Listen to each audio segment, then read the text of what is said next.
দুর্নীতির একাধিক অভিযোগে উত্তাল জগদানন্দপুর। প্রাক্তন প্রধান গৌতম ঘোষালকে প্রতিবেশীর বাড়ি থেকে উদ্ধার করল পুলিশ।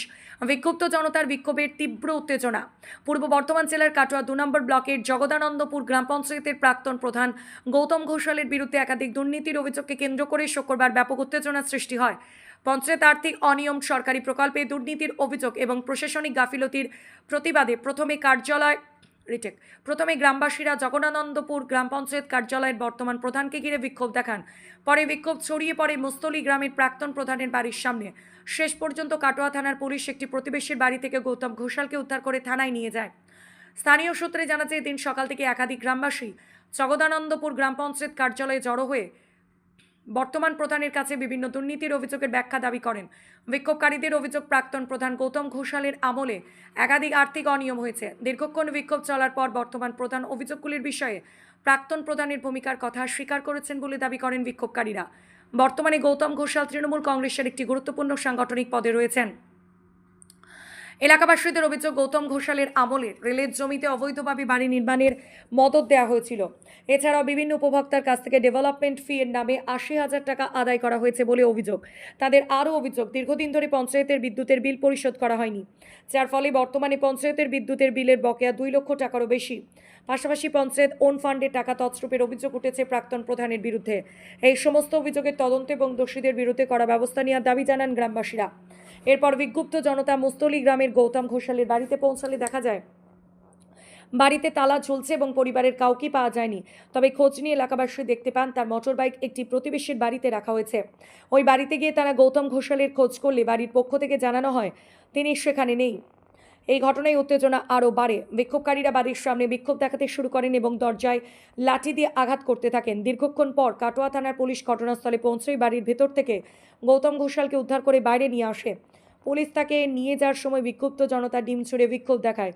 পরে পুলিশ কোনো রকমে পরিস্থিতি নিয়ন্ত্রণে এনে গৌতম ঘোষালকে উদ্ধার করে কাটোয়া থানায় নিয়ে যায়। ঘটনাকে কেন্দ্র করে জগদানন্দপুর গ্রাম পঞ্চায়েত এলাকায় ব্যাপক উত্তেজনা ছড়ায়। পূর্ব বর্ধমান থেকে শঙ্কু কর্মকারের report, Crime Press Bengal News. জল নিয়ে 2018 সালে যিনি প্রধান ছিলেন গৌতম ঘোষাল, উনি পঞ্চায়েত প্রধান থেকে পঞ্চায়েতের ফান্ড থেকে যে জায়গা নিয়েছিলেন সেই জায়গা পঞ্চায়েতের নামে রেজিস্ট্রি করাননি, আর ওই প্রকল্পে কোটি টাকার দুর্নীতি হয়েছে। মানে সমগ্র পঞ্চায়েতে জল পৌঁছায়নি। জল পৌঁছেছে জগদানন্দপুরের কিছু অংশে, মুস্তুলের কিছু অংশে, বাদ বাকি আমডেঙ্গা, মুস্তুল, ঘোড়ানাস এইদিকে জল পৌঁছায়নি। অতএব নদাপাড়া, কুমড়ি, পাতায় এগুলো কোনো ইয়েতেই জল পৌঁছায়নি। তা এটা আমাদের একটা বড় দুর্নীতি। এই জল প্রকল্পে যে বড় দুর্নীতি হয়েছে, সেই দুর্নীতির মাথাকে ধরার জন্যে আমরা আজকে অভিযোগ বলতে এই দুর্নীতি ধরার জন্য প্রধানকে বলা হয়েছে। এবার দেখা যাক আমাকে কী করা যায়। হ্যাঁ, শাস্তির দাবি চাইছে। যে কোটি টাকা দুর্নীতি হয়েছে, তো শাস্তির দাবি চানো উপযুক্ত। আমার নাম বরুণ ঘোষ, বাড়ি আমডেঙ্গা। এখানে দুর্নীতি বলতে গেলে শেষ হয়ে যাবে, দিন কেটে যাবে, রাত হয়ে যাবে, ভোট চলে আসবে, কিন্তু দুর্নীতি শেষ হবে না বলা। তো আমি একটা বিষয় নিয়ে বলছি। এখানে দেখুন, এই যে লিস্টটা, এই লিস্ট হচ্ছে প্রধানমন্ত্রী আবাস যোজনা লিস্ট 2018 টু 2025 সাল পর্যন্ত, যেটা প্রথমত প্রধান সাহেব আমাদেরকে দিতে চাননি। আবার কোর্ট থেকে গিয়ে আমরা পেপার নিয়ে এসে ওনাকে দিই এবং উনি তারপরে দেন। কিন্তু এরকম দুর্নীতি অনেক আছে এই লিস্টটার মধ্যে। আমি যদি দেখাই, কিছু কিছু হাইলাইট করে দিয়েছি আমি, তার মধ্যে একটা দেখাচ্ছি আমি।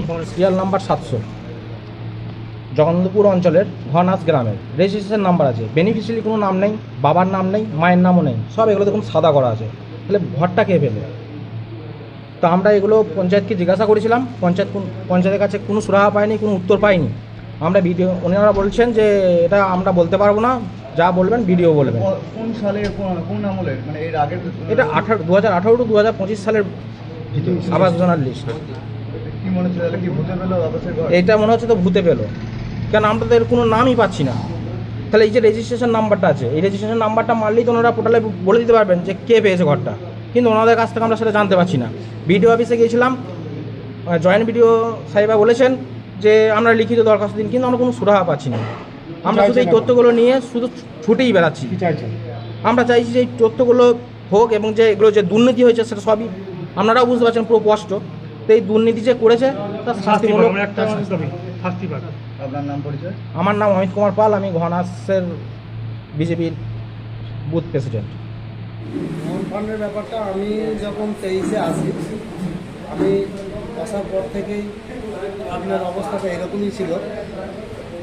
এবার এই ফান্ড কেন জিরো হয়েছে সেই বিষয়ে হয়তো বিস্তারিত আমি জানি না, কিন্তু জিজ্ঞাসা করলে হয়তো আগের যিনি ছিলেন উনি বলতেন যে এই জায়গা কেনা হয়েছে, পিএইচির জন্য জায়গা কিনেছি বা লজ করেছি সেখানে জায়গা কিনেছি। তো এইরকম একটা হিসাব দেখিয়ে বলতেন যে বা পঞ্চায়েতের ফান্ডে কোনো পয়সা তেমন কিছু নেই। আর আমি আসার পর থেকে ফান্ডের পয়সা আমি এইভাবেই দেখে যাচ্ছি যে হয়তো আমাদের যেটুকু হয়তো জমা হচ্ছে বা খরচ হচ্ছে এইভাবেই আমরা সেম হয়ে যাচ্ছি।